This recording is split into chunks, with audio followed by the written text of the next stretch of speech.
Hello everyone, welcome to Haiwell Classroom. Today, we will introduce to you the usage and differences between Haiwell SCADA's online simulation and offline simulation. First, we click on offline simulation. It enables project simulation and debugging before download to verify screen display and all related functions.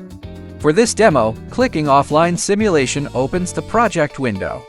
Offline simulation needs no PLC connection. It won't read real PLC data or control physical field devices.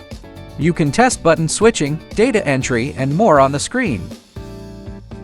Okay, let's take a look at the online simulation.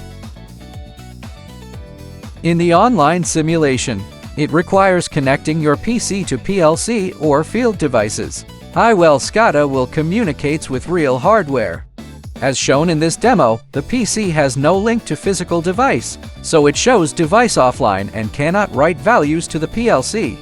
The online simulation is more suitable for communication testing and on-site joint debugging after wiring all devices.